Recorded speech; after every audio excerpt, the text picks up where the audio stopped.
sinzi uyu muco aho wavuye umuco wo kukwereka ko kugira ndakwereka ko ndakurongo ariko ntunga telefone izimvye kukurusha umuco kugira ndakwereka ko ndakurongo ariko mvuga ari kijana je ndabivuze iri ni rya nyuma bitazogenda ntaho bihuriye na wa mutima Imana yaduterekamo ntaho bihuriye na Yesu.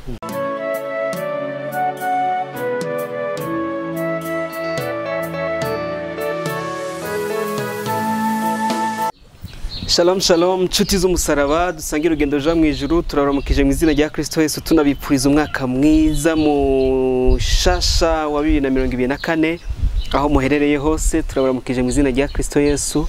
Umwaka utanguye gute? Wabonye gute umwaka uheze? Nike kintu cyagufashije? Nike kintu wibukira ko umwaka uheze? Byose niba dushobora kwibaza, ariko kandi twebwe ntago twigeze duhagarika kubaho ibintu bishasha. Tugize umugisha dutangwa ikiganiro gishasha dufise umushitsi twarabikoze umwaka uheze dutumira benshi dutumira batandukanye dutanguranye no mwaka hari n'ikiganiro twakwanye umwaka uheze, ariko nizera ko mugiye kukibona vuba kizokurikirana niki tugiye kubaha. Tugize umugisha wo kugira umushitsi hariya, reka tumuramutse. Mumeze neza? Amahoro cyane. Amakuru turaho namwe tubifurije n'umwaka mwiza. Murakoze cyane. Nibaza ko atari ubwa mbere tumaze iminsi dukorana, muri yumva gute mwino minsi? Turashima Imana cyane cyane ko umwaka warangiye neza kandi twatanga ubundi amahoro. Turiteze ko byiza biri imbere. Hari ababonye ubwa mbere batabazi, mushobora kubidondora? Murakoze. Izina ni Nshimirimana Jean Claude. Nibaza nkuko twagiye tubana mu biganiro byagiye bihera. No munsi nkiri umunyeshuri, mwaka weze twakoranye ndi umunyeshuri. Nagize telecommunication rezo mu mashuri. Nahejeje mu mwaka weze. No munsi mboneka cyane canke nkunze cyane kubugaragara muri leadership na entrepreneuria. Navuga ko nduwo amanda mu Kristo nkunda Yesu. Amen amen. Turabahaye ikaze Claude. Murakoze cyane. N'umuco wacu kwiriba ryiza iyo dutangwa ikiganiro turasenga tubaye ikaze mu turagize Imana. Reka dusenge. Mwami Yesu turagushimiye data wera wakoze ku munsi mwiza, turakengurukiye ko duhaye umwanya mwiza gushaka kongera kuyagana bene data. Bisigaye turasengeye igikorwa cyose kiza gukorerwa hano, turasengeye amajambo siza kuvugirwa hano, turasenze ngo bize kugira ico bimariye wa muntu aza kuvyumva, bize kugira ico bimariye wa muntu azobibona. Dusengeye imihingo yose umuntu wese ahari mu Rwanda herereyemo uzumva kino kiganiro kizagira kimukuye naho kimugejeje, bahezagire abarongozi b'iriba ryiza n'abarongozi b'igihugu cacu ndetse n'abandi baturongoye mu mashengero. Turasaba umugisha umuntu n'umwe wese aherereye, turasabye ngo ikiganiro cyabishore kuba kuri bo, ushikari kubana natwe no mu bikorwa byose dukorera hano, mu izina rya Yesu tubisabye. Amen. Amen amen amen. Mu iki gice ca mbere tugiye kuganira ku batubwiye ko mu byo uba uzi harimo leadership hakabamwo na entrepreneuria. Tugiye kuganira mu iki gice ca mbere ku cyitwa leadership. Iyo umuntu yumvise leadership agomba kumva iki, nike kintu gisigura leadership? Okay. Murakoze nkuko twanabivuze, nkunze kugaragara cyane muri ibyo bintu bibiri. Ko muvuze tuyage kuri iki ca leadership, nta byinshi ariko nyene umuntu arafite ibyaba bizimo. Navuga ngo leadership nkuko bashobora kubivuga canke nkuko byanditse, nkuko vyigwa canke iki, ni capacité umuntu agira canke n'ubushobozi umuntu agira bwo kwegeranya canke bwo guhamagarira canke bwo gutumirira abantu. Mugabo ntibirangirire mu kubatumira gusa, ahubwo bikarangira mu kubayobora canke mu kubarongora, mu gushika ku kintu kanaka canke ku ntumbero kanaka canke objectif kanaka bihaye iteguye canke bihaye nk'ihangiro. Rero haba ni ibintu bavuga ati ni cambere no kuba ufise ubushobozi bwo gushobora kwegeranya abantu, hama ukabagira umugambi ufise canke ikintu kanaka bifuza ko bashikako, canke hari igihe usanga aribo bifuza gushika ko utarukizi, nubwo bushobozi bwo kubegeranya no kubarongora gushika kuri ya ntego ya caka intu mwari mwihaye. Niko no kivuga mu ijambo rimwe uretse ko insigura ari nyinshi ku rezo sosio. umuntu akora leadership cyangwa akora ibyo bintu aba ari umuntu yitwa gute, tumwita gute? Okay, mu rurimi rw'igishitsi bavuze ngo ni umurideri. Twahavana tuvuga ngo ni umurongozi mu yindi mvugo canke twaba ko ari umuyobozi, sinzi. Ayo ikirundi kiragoye, mugabo hari igihe dukoresha ijambo rimwe ahantu tukarikoresha ukundi. Tuvuze ngo ni umuyobozi n'umuntu aje inyuma akayobora akorienta abantu. Yego. Ariko tuvuze ngo ni umurongozi naho ni wa muntu agenda imbere abantu bagakurikira. Rero birashobora gukoreshwa akaba umuyobozi mugari mwiza. Imbere yiwe yashizeho umuntu azaho baroye nawe akaje inyuma akayobora. Ariko niyo aje inyuma gusa agakubita ngo tugende, muri ico gihe atana kimwe atawuzi iyo bariko baraja muri ico gihe ntiyo babaye umurongozi mwiza. Rero ikirundi kubera gikenye hari igihe usanga dukoresha umuyobozi canke umurongozi, mugabo mu ijambo rimwe mu rurimi rw'igishitsi bavuze ngo ni umurideri. N'ubundi uvuze ngo mu rurimi rw'igishitsi. Turazi ko mu rurimi rw'igishitsi hariho irindi jambo bita umushefu. Ni gute totandukanye umurideri n'umushefu? Murakoze. Reka nsubire inyuma gatonya. Mpere kuvuga icarico canke ntange insiguro yiwanje. Insiguro zihari ku isi ni nyinshi, muga reka ntaco je ntange yanje. Umuntu ashobora kuba umurongozi mu buryo butatu. Canke reka tugume mu murideri. Ashobora kuba umurideri mu buryo butatu. Hariho ibyo umuntu avukana, hariho ibyo umuntu ashobora kuvukana atanu namwe yavyize, muga kisanga afise ya maraso yo kurongora canke ya maraso yo gushobora yukumva ko ibintu bitogenda nababona. Hariho n'ubugira kabiri, umuntu ashobora kuba umurongozi inyuma yo kuvyiga kanaka.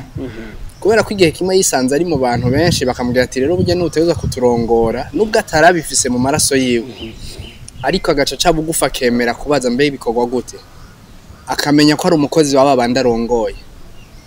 Muri ico gihe akagenda akavyiga. Hariho ababa leader inyuma yo kuvyiga, sivyo? Hakabaho n'umurideri kubera ko yabivukanye.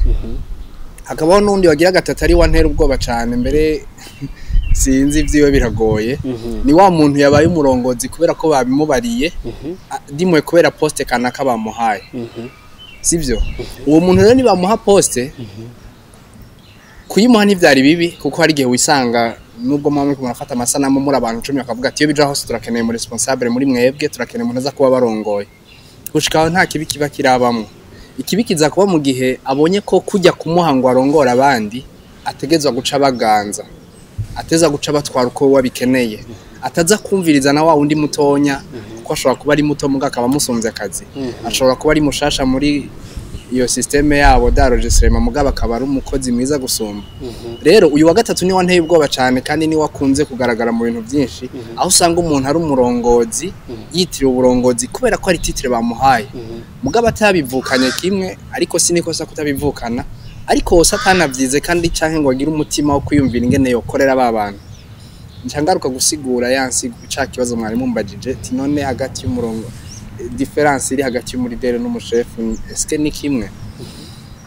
Umurideri nasiguye nibaza ko aho mgejeje mvuga navuze ko n'umutima w'uburongozi umuntu ashobora kuvukana, n'umutima w'uburongozi umuntu ashobora kwakira aha canka handi, niwe je nita umurideri d'après moi. Ikigira kabiri mwavuze ati umushefu. Le chef ni wa muntu. Umushefu ashobora kuba umurideri, arashobora kuba umurideri ari umushefu. Premièrement nuko afise babantu arongoye, afise vya bintu arongoye. Kubirongora neza ntibiza gutuma bajya abantu bace baba le mot chef uko twe tukimenyere nka le boss, tukimenyere nk'umuntu chef d'entreprise, chef umuntu arongoye ikintu kanaka, niko dukunze kubikoresha ngaha muri iki gihugu cacu. Rero novuga ko le leader arashobora kuba umushefu, muga ntibisigura ko iminsi yose abashefu ari abarideri.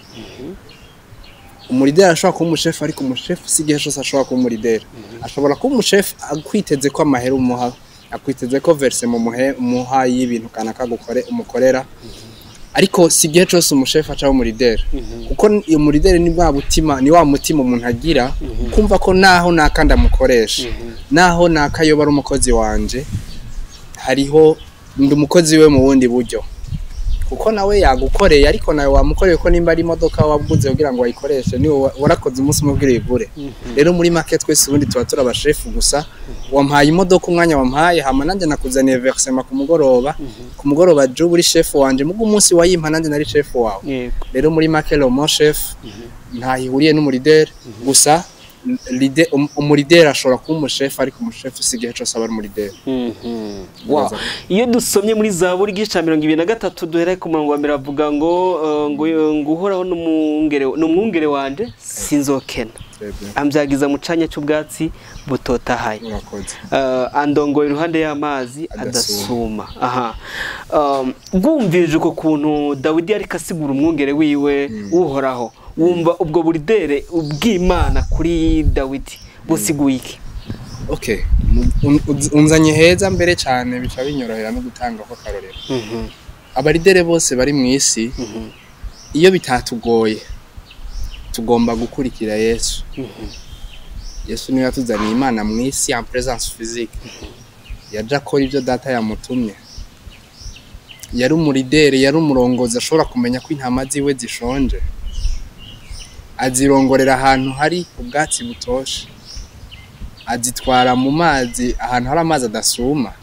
Kuko arazi ko niyazitwara mu yasuma hari izitarakomera amazi yozitwara. Sinzi ko nakuriye mu Nyakabiga kuva mu Nyakabiga uja mu Kigobe hari akuzi navuga ko ari akuzi kitwa Ntahangwa. Turi batonya hari gihe twajayo so atari kuja tuja mu Kigobe.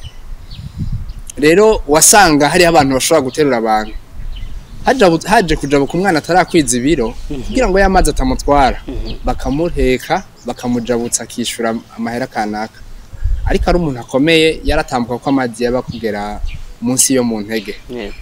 Numva no bihuza n'ibi bintu twebwe twitwa ko tuba turabarongozi canke uwo muntu wese ahari yitwa ko ari umurongozi azoba ari umurongozi mwiza mu gihe azomenya ko intama ziwe harimo izitarakomera yumva yo zitwara mu mazi adasuma yumva ko zitwara mu bwatsi butoto canke bubisi. Hariho igihe umwana agera akagashobora kuba yo y'indya zigumye wowe umurongoye ni ugomba kumenya ko hageze ko afungura ibigumye. Muri make nagomba kuvuga ngo Yesu niwe yari umurongozi mwiza niwe karorero kacu. Yamenya ko abari karigisha igihe kimwe ari karigisha amasaha yo gufungura kumbura aragera yibuka ko abantu atakintu bafasha. Nibaza ko atamunenze kuvuga ati riga burya barashonje ariko aravuga ati bigende gute bari abantu 500 abazana umwe wese twafise afata ivyo bafisha bikengurukira Imana hamara bigwiza birakunda bose barafungura. Rero nukuvuga ngo ni wa mutima w'uburongozi twakagombye ko dufise uwo mutima wo kuba barabuturongoye tutiteze ikibavamo gusa tutiteze amaversement bazana tutiteze ibikorwa dukorana tutiteze go profiting inkomezi zabo ariko twagomba kubabara tukamenya ko hageze ko yambara tukamenya ko hageze navuga ngo yari umurongozi mwiza niwe tugomba kwigirako. Murakoze.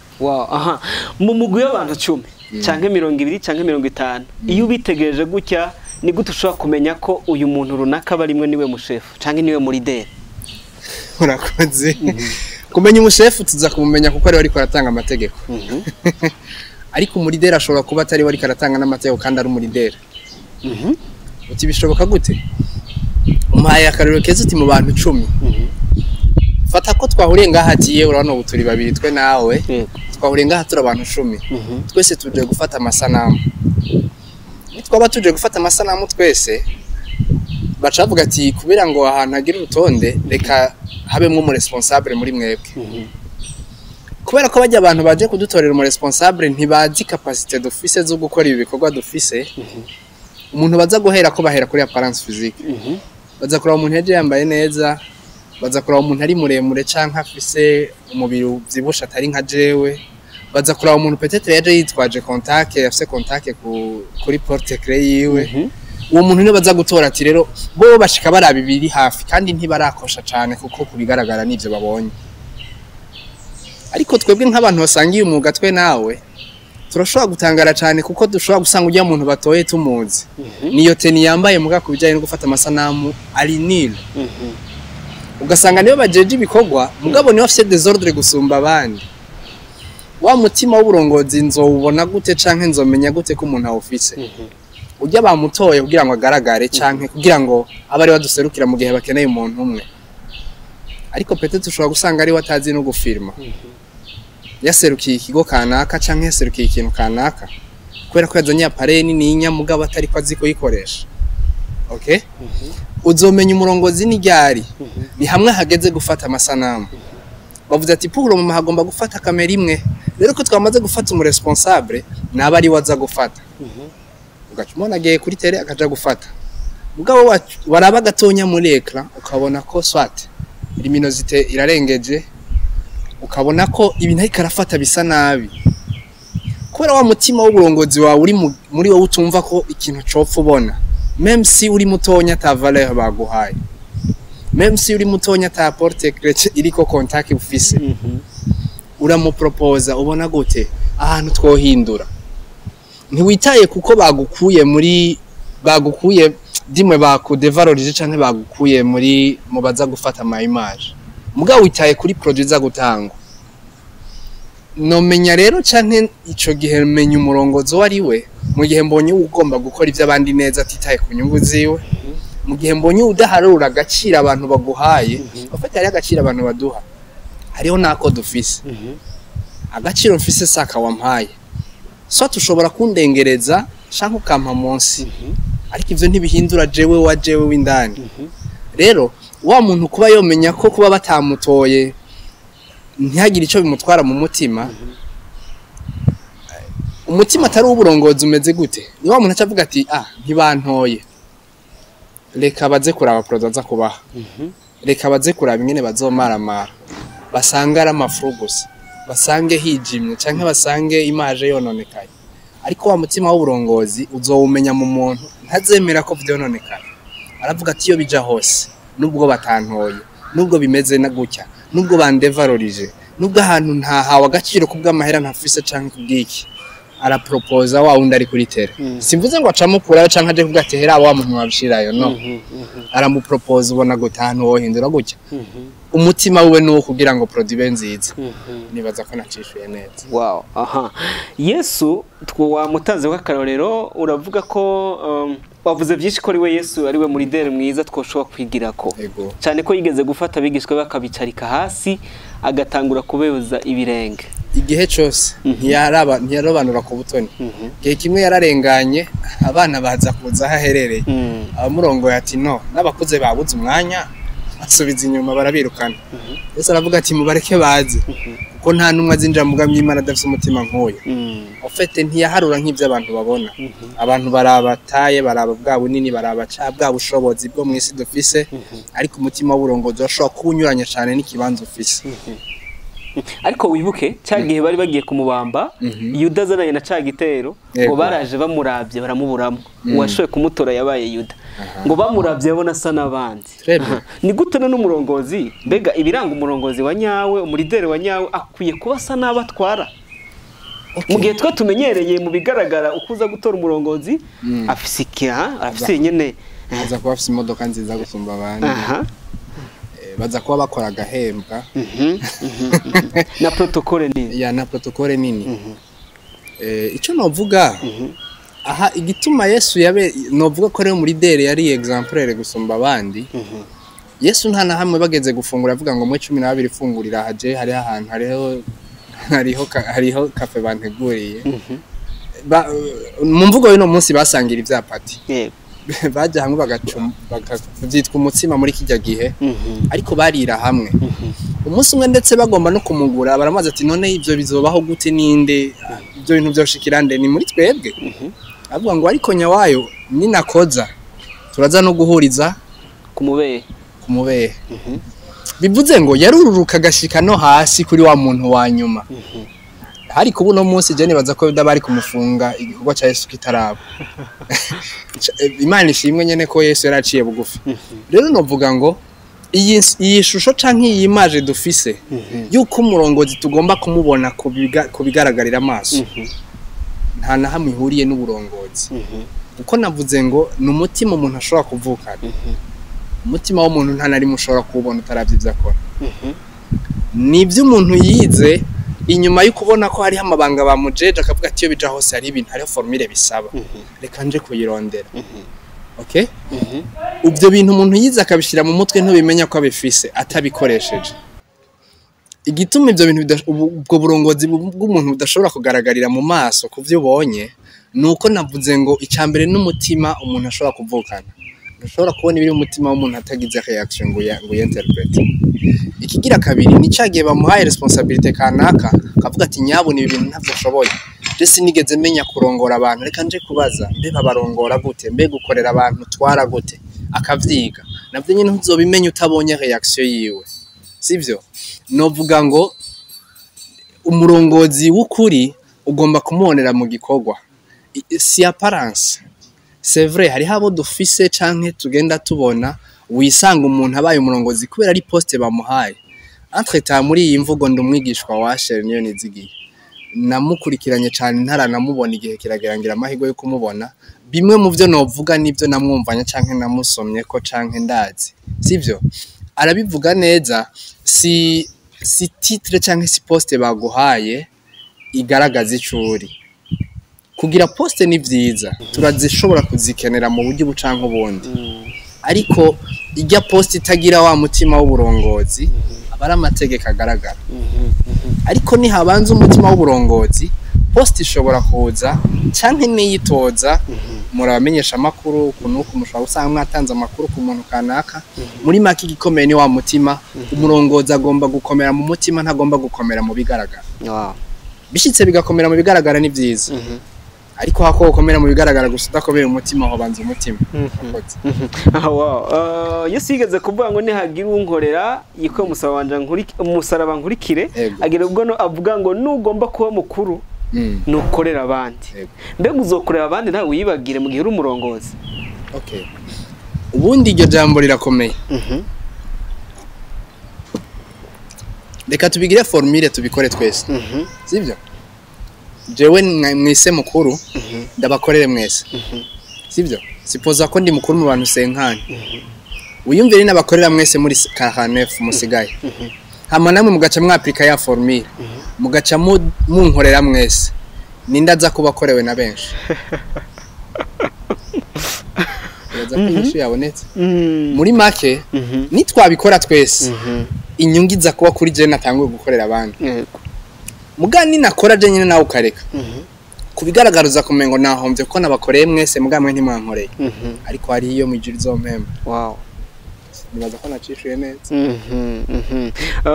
hari abantu benshi bagiye baba abalideri cyangwa abarongozi muri Bibiliya tuzi turabazi ba Mose turabazi ba Yosuwa tubazi ba Samweli ku buryo dufashe nk'inkuru ya Mose Mose yabaye muri lidere ni giki kintu umva wovuga kuri Mose umuzi kwiki kubyerekeye ubu leadership okay Mose cyo ndamuzi ko nibaza ko yaraciye bugufi igihe kimwe Imana yari yamutumye imubwira ivyo agomba kuja gukora ariko wowe yita gatonya ku ntege nke ziwe nkuko n'abantu bose bishika tukazitaho ati Imana je sinzi kuvuga yarumva ko yagamburutse mugabo atangura kubona amadefo nkuko naje nshobora kwibona ngo ati iyo bija hose sinoje imbere y'abantu sinoje kubabwira kubayobora sinoje kubabwira kubarongora ehera aba nta mahera afise akenshi imbere benshi muri warimwe abandusha amahera hari ama excuse dushobora kwerekana ariko Imana nayo atoya wowe igikuru nuko wemera kuko yari yabonye umutima w'uburongozi muri we igikuru nuko wemera ni hakene guvuga nzomuzana Yesu igihe kimwe bigeze kumubwira ngo hoza aba bantu induru yari nyinshi abantu baraturengeje induru yabwiye gute wowe ntiyabona nkabo yabwiye atabona aho bohora amabuye araza guca avuga nukuvuga ngo ico dusabwa twebwe wowe nimba iyo Imana ikweretse ko ufise uwo mutima canke ubimenye tangura uwo murongozi gerageza umurongozi mwiza muri babandi bakenya ufise ibikenewe bindi Imana irabizana ni hakenera kuvuga izozana uzi kuvuga ushobora kuba muri kamera yawe utamenyereye kuvuga izozana uzi kuvuga wewe uwo mutima ni ukenewe umurongozi ntakeneye ururimi rurerure yarakeneye cyane ibikorwa iyo ururimi nagororoyeho biba byiza gusumba muga niyo goba rudakomeye canke rudakora nkuko bibwirizwa muga umutima we ukaba ari mwiza kuko ibyo twize canke ibyo dufise ntitubigaragariza mu kuvuga gusa hari ibyo twandika hari ibyo majeste hariho langue de signe muri maka umutima umeze neza ujya mutima Imana yamubonamwo yari ibona ko ari wikeneye rero novuga ko nico no muvugaho Mose kandi iyo bija hose igihugu cagenze neza Imana imumusha amen Mose yagiye asubirirwa na Yosuwa ariko turabona ko inyuma ya Yosuwa nta wamusubiriye mbega umurongozi akwiye gutegura abarongozi bazomusubirira yo bikora gute ukivuze neza icerekana ko umurongozi ari mwiza bwa mbere nuko aryohererwa ko abarongoye nabo babarongozi kuko nubwo navuze uko mu mugwi munini w'abantu 50 batoramwe umwe ngo n'umurongozi ariko n'umurongozi principal ubundi bose bagasanzwe bagomba kuba abarongozi ubwabo bagomba kuba birongora ikintu cyambere umuntu wese mwisi yaragomba kuba ari umurongozi kuko deja dufise ikintu twahawe dutegeza kurongora n'uyu mubiri wacu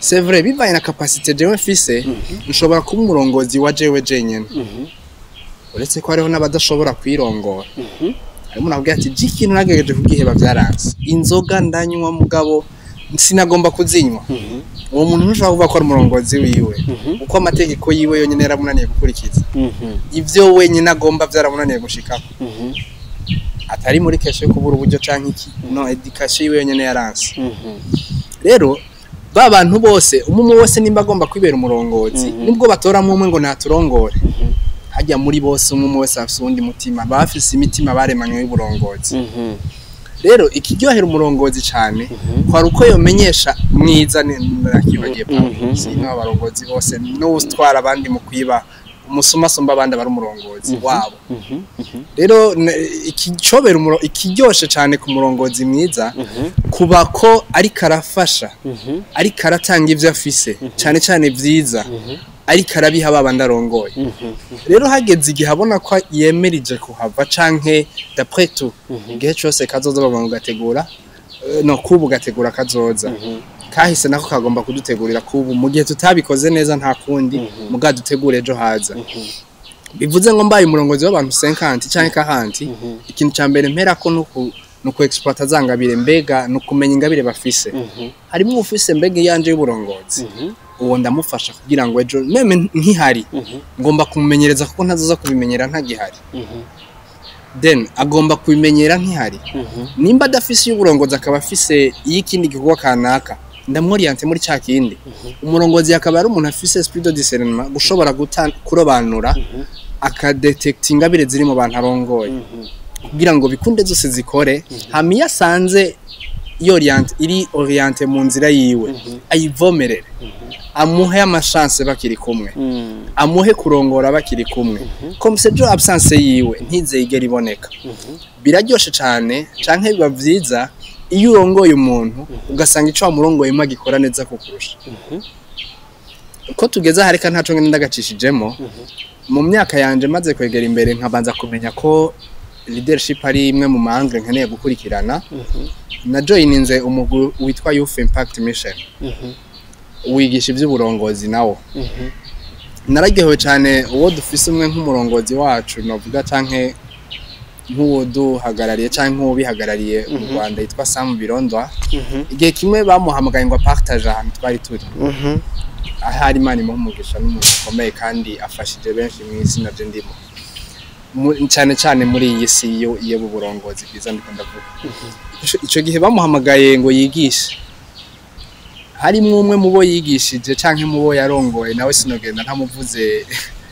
yitwa Mukristo aravuga ati uyahari sininda gusubira kwigisha kuko ivyo mvuga byose arabifise muhe kaze je ndaza kubasengera canke ndaza kurangiza wow byarangyoheye yambere example nziza kubona umuntu mu iteraniro bamuhamagara ati ngo wigishe nk'umwubahwa nk'umusokuru nk'umudadi canke sinzi titre bivanye n'imvugo igezweho muga akavuga ati iyo bija hose ari umuntu namaze kwigisha ashobora kuvuga dama plus je nkaza nunganira novuga ngo iyo ni example nziza igomba kuba mu barongozi tugomba gutegura abadusubirira handi kubiryohererwa tukabaha n'amahirwe tugihari batazorinda kuza kuyaronka uko tutagihari rimwe bakarinda kudukurayo canke bakarinda kutaryohererwa ibyo turiko turakora muri make ni igikorwa c'umurongozi mwiza gutegura uwo musubirira ahubwo mbere yakagombye no kunamuronda no mu gihe badahara akazi agafumashiramo mu buryo bwiwe kugira ngo arondere ko yoronka ingabire musubirira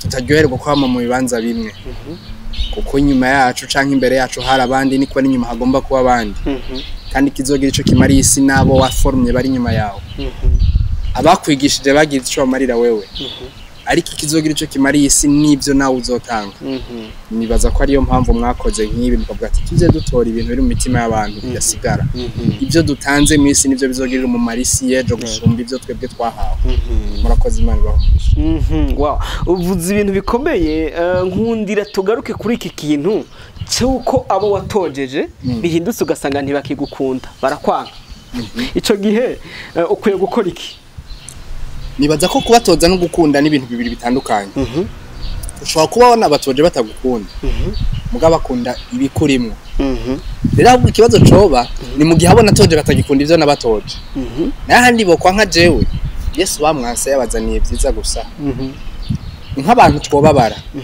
mugabo ico iyo fete siyo target twari dufise target yo kugutoza nkuko wakivuze mu kumwe mu Kinyarwanda target yo kuguforma canke yo kukwigisha naco target yo kurera ujya muntu ngo azabe wewe wawe ejo hazaza canke we mwiza sivyo kurusha uno munsi ntiyari yo kugukunda ntiyari niyo kuguhemba ko ntiyo nk'ivyo guhemba target objective principale kwa kugira ngo yakire bya bindi muhaye rero hamwe yo bitora akabitwara neza hama jewe akanya nkashobora kunyanka kuko jewe uno munsi mbaye mubi gusumba igihe ejo nabimubarira ko shobora kubimwigisha uno munsi ejo hakagera bya bindi navuga nkabidohokako nkasanga nkora ibinyuranye bya muntu kuguma nkunda ndi muri bya bintu yo bakunze ivyo ndimo novuga ngo rero intambara ntizigomba kuba canke ikibazo ntikigomba kuba kuko atakunze jewe ahubwo coba mu gihe atakunze ivyo namutoje ninabimutoza akabikora neza je nubwo atonkunda ko sinagomba ko nkunda nubundi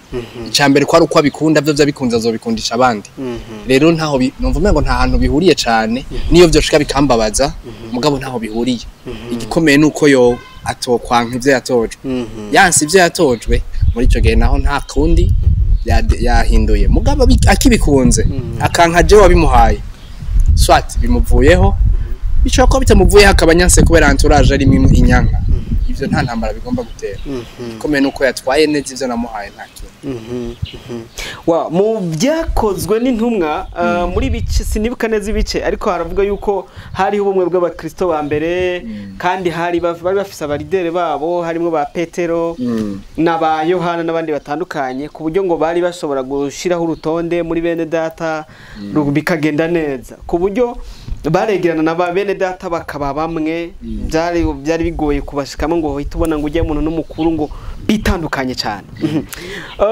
ariko uyu munsi biragora ko abitwa baridere yaba muri Afrika yaba mu Burayi yaba muri Amerika urasanga bitwa barongozi b'amashengero hose ndiko ndavuga hose canka abarongozi b'ibisata runaka usanga aho batwara hariho ikintu kibatandukanye akagutwara atagufise ku mutima wo kugukunda ahubwo agomba gusa aguma ari umushefu canka ari umuridere wawe ico mupfana ari cyo gusa mbega nico kintu gikwiye guhuza abantu abatwagwa n'abatware deja uvuze ngo ugasanga hagati y'abatwagwa n'abatware hari distance ikigomba kubahuza ahubwo nuko iyo distance yari kuvaho igihe kimwe nakubaremba mu mugwi witwa Youth Impact Mission novuga ko niho nabonye twigishwa ibintu nk'ivyo twigisha abantu canke twigishwa ko uwo muntu wita mukuru n'uyu mutonya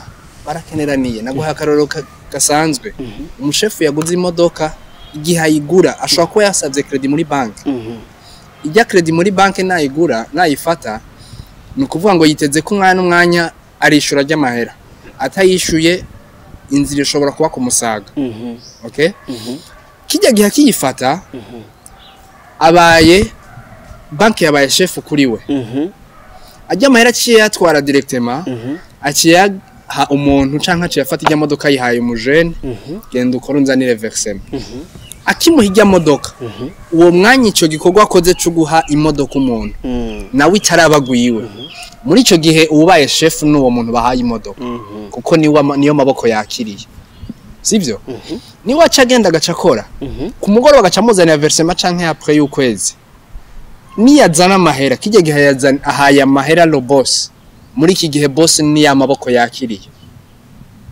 umuco bagomba kubamwo twagomba kumenya ko hagati ya jenda guhaye na wewe wakiriye sivyo nta muntu atanga icyo atahawe nta numwe urutugu rwose rukeneye umuntu wese akenera utugaririra namba agenda kuririye kugira ngo mpe nuko hariho na wundi muntu waririye kugira ngo agure hejuru ya twese habaho ikintu kimwe n'Imana okay abasigaye twese turafise aho twitura je rero kuba ndakuyoboye muri ibi cyangwa ndakurongoye watanze example nko muri eglise nimba muri eglise ndakurongoye dushobora gusohoka ande ore eglise ugasanga nawe undongoye mu kandi kazi ntibisigura ko ndakurongoye muri eglise ncafata distance ko ndakwereke ko ndakuruta cyane twibuka karoro ni Yesu yavuze ngo reka abana urazi desordre bagira ntibagira urutonde wapanze amashurwe ngo president za gucaha urekeyemwe abana barayasanzaza okay wateguye ngo intebe neza kwicara ko igitambara ni nkiki nurekura umwana azanye isosa agatangaha ariko Yesu yavuze ngo abonyene bareke bazi kuko ivyo bakora byose biba bibi canke vyiza nta muti muri nyuma mu buhari twebwe dufata abantu twita ko ari bato tukabashira kure abo twita ko ari beza tukabashira hafi yacu ariko nta numwe aba yabonye mu mitima akenshi mu mutima usanga ujya washize hafi yawe ari we mubi rero yaba twobonye nka Yesu tukaraba nka Yesu twomenya ibiri mu mitima hari gihe twosanga bajya bato batari bo twokwiyegereje novuga ngo mu ijambo rimwe umuco wo kubona ko umenga umurongozi ni distance umurongozi ni titre umurongozi ni niveau umurongozi ni step ageze ko n'amahera afise uwo muco vraiment navuga kuri nyuma cyane turacyari mu gikoroni sinzi Imana idutabare ariko twagombye kwa adopta ko en fait none wowe iyo poste uyifise nde gute aburongoye badahari Yesu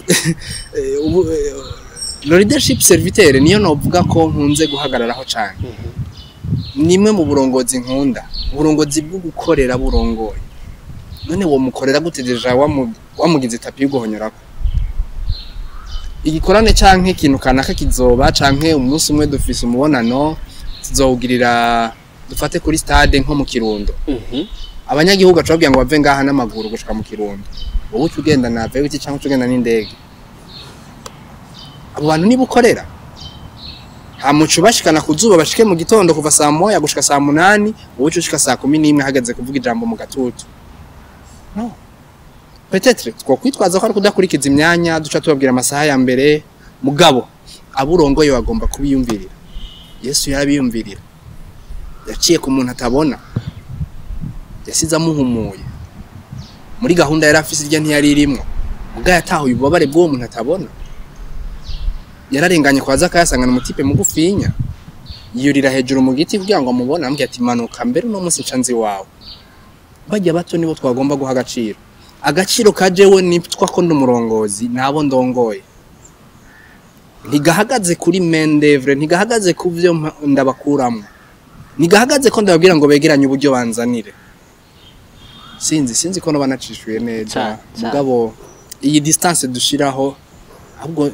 ntiyari kwiriye twagombye kuyikuraho none umuntu wo murongora gute utazi ivyo arimo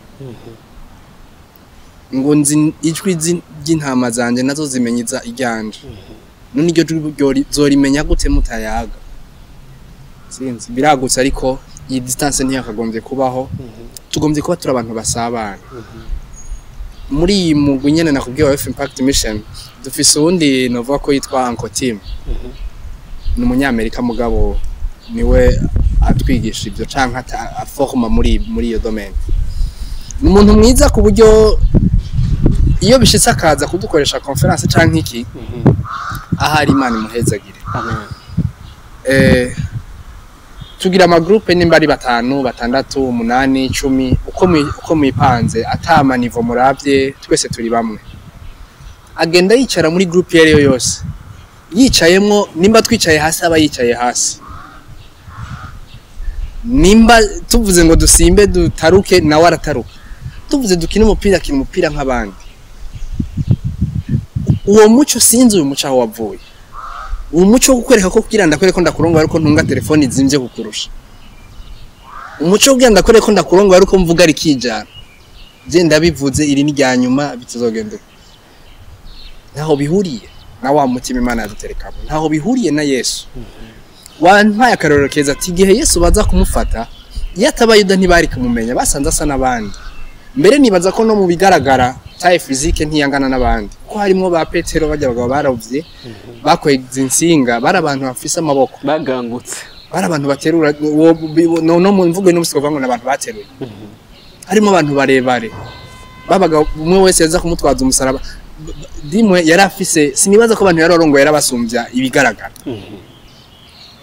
deja ni muzu yiwe yakura ruko akuze kubigaragara ngo yarabigisha ku murango hama ku mugoroba gacaca gusenga bivuze ngo no kuvyibuha ntiyavyibuha baje kuraba uwo mu Yesu azura bapfuye baje kuraba mu Yesu akora ibintu bikabatangaza ateye uruhagarara mu isi y'ico gihe ntibamutora ariko ko bari kumwe na Yuda aramubereka ati noyo byakabaye byiza ko umurongozi tumenyera ku bikorwa gusumba kumenyera kubigaragara murakoze murakoze cyane tugana ikiganiro cyiza ariko mbere ko tuza kurangiza ubundi Claude yatuganirira ibya leadership n'umuntu ki reka mvuge gatonya parcours muri ibi bya leadership nko wabivuze mbega namenye gute ko ndi muri leader nengo nibaza ko niyo source peut-être ikibazo cawe navuze ko hari uburongozi butatu mubiri ndabwemera na bumwe ntemera muga nubwo ntabwemera burahari bwa mbere ni wa yamaraso umuntu avukana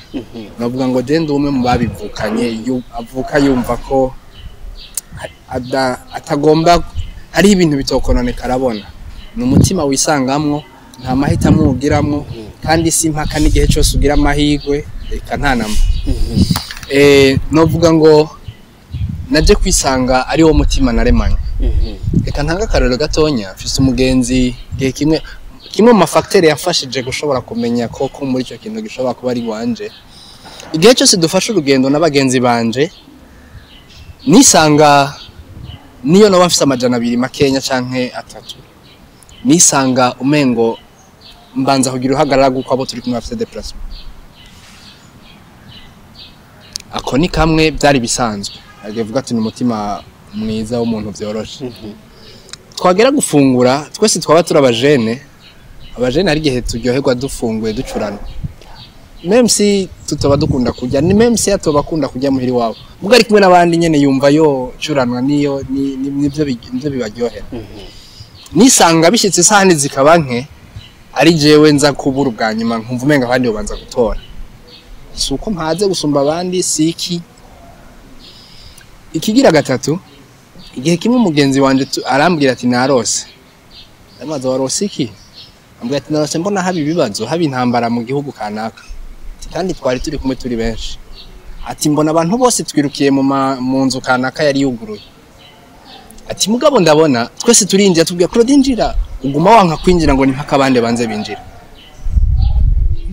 bintera ubwoba ndavuga ati none eske byarangiye gute ambwira ati sinzi suite yabaye mu gico nibuka nuko twese twinjiye utayinjira uguma wankangurindire ko abandi binjira uko igihe gihera kuko habaho intambuko uburyo buno umuntu ashobora kumenyeramwe Imana ico yamuremeye canke umuhamagaro wiwe ngiye tuzogana ko bivanye n'ikindi gihe canke iki maze kumenya canke kuja kwiga nkumva ko ubwo buryo bungahe bubaho nakoreye kuri kamwe ndagira ama interrogation ndabaza abantu interrogatoire ndabaza abagenzi gutya na gutya ndaja gutora umu Claude nka 50% canke 30 niho nja kwibuka nibuka bya bindi byose nibuka ingene hageze mu gufungura rimwe byaranahera ntariye kubera ko hari abandi nagomba ngo babanze bafungura hageze kwishura bisi nisanga hari igihe mbaye wanyuma uranagema muri nk'abantu 10 muri bisi ari bibanze 8 babanze bicare ugasanga babiri banyuma ubaye muri babiri basigaye ugasanga uhagiye sota amaguru canke ugiye muyikurikira mugabo ari kujana n'abandi navuze ngo hari n'igihe bituprive umunezero kandi n'umutima uburi oblige no kuvuga ngo ico gihe sinaryoherwa nk'abandi mugabo umunezero ndi nto buhagaze ko tujanye buhagaze ko bashitse bya bindi byose ndavyegeranije ndabona ko hari umutima w'ubuyobozi nari mfise muri jewe ntigeze kumenya hama inyuma y'ivyo navuze ngo hariho ivyo umuntu avukana hariho n'ivyo umuntu yiga maze kumenya ko kumbura harimo ivyo navukanye nabihaye valeur menya aho nteramira menya ivyo nteramiramwo menya ivyo numviriza muri telefone kuri YouTube ariko byinshi menya abo nkurikirana menya formation njamwe n'inzo ntajamwe nakoze nyinshi mu buzima mugabo muri izo harimo nimwe ya leadership sinabaye muri dere kwera nakoze formation yaje kurenforcer wa mutima nari mfise nabige carageze ndayikora ndaronka urupapuro ruvyerekana ariko ivyo urupapuro ni byerekanwa nyene mugabo ibikomeye nibiba mu mutima rero inyuma y'ivyo nyuma yo gukora ya formation inyuma yo kumenya uwondi inyuma yo kuba canke gukurira muri wa mugwi navuga youth impact mission ariyo yima majambo magufinya inyuma yo kuba muri AYLF African Youth Leadership Forum byose ni bya leadership inyuma yo guparticipa mu ma event matandukanye ya leadership nisanze ndo uyu Claude no munsi dushobora kuba twoyaga kuri sujet ama ndakomeza kurikirana abari imbere yanje ndashimira Shalom niyo nizigiye ndashimira Diedone Nahimana nabantu nkurikirana nabantu baturera ntama navuze muri wa mugwi ko tuyobowe na cyane na Uncle Team Uncle Sam n'abandi batandukanye bagenda badufasha muri make Claude muri leadership n'uyo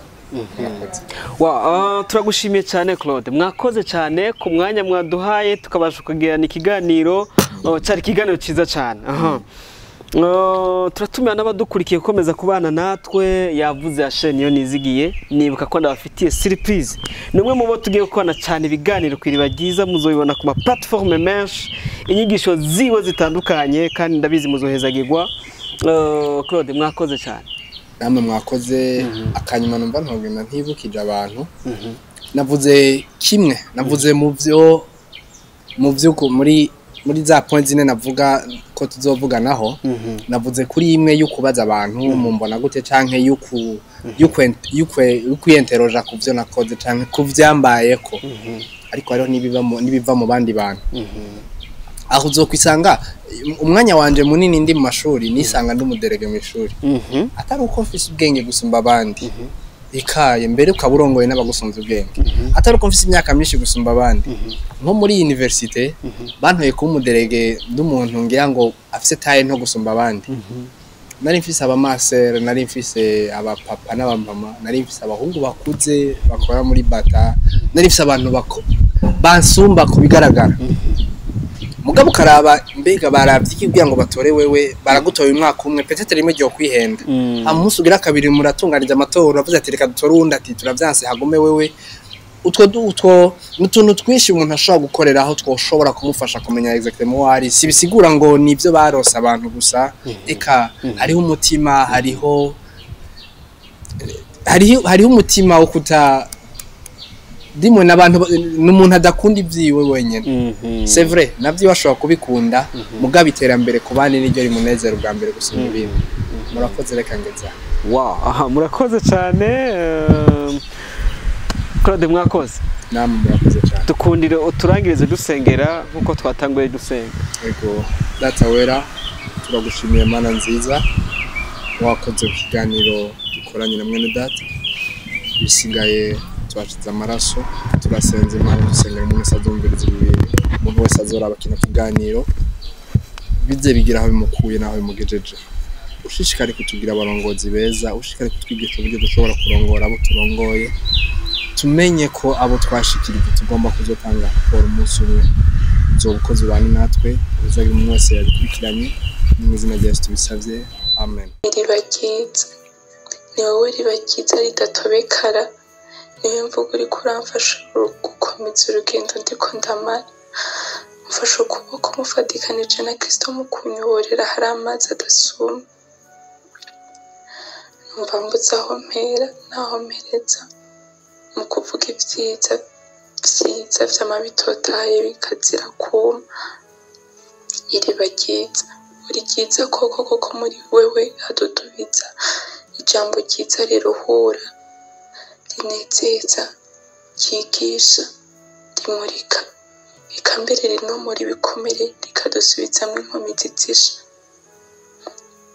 Ni wowe ryiza Maya kandi mayagiza, ndayihayagiriza ukwitanga utitangira itama, ukemera ukaruha, ari ukavuga ngo kuruhana shikanya abandi wo kumenya Kristo, ngo niko kuruhuka kw'igihe kirekire. Uri riba rimeze nka rimwe inama niyibiramo maze imibembe yiwe igakira. Narakumenye kuva ubwo ivyanje vyagiye bihinduka, narishaje ariko ubu ngenda niyubura mu nkome zinshi. Iriba ryiza ry'agahimbare rihimbara abaryumviye, si ukugutaka kuko Kristo yagutaze akagutakagiza mu kukuya no mu kukwihebera kwihera ingabire y'akabura rugera ariyo rukundo rugwiza amahoro ku bandi. Ivyawe rero riba jewe numva bintekera bikantereka ku gishitsi kitanyiganyiga. Nzohora ndakumva ariko ndanakumvira kuko wambereye ukimaze.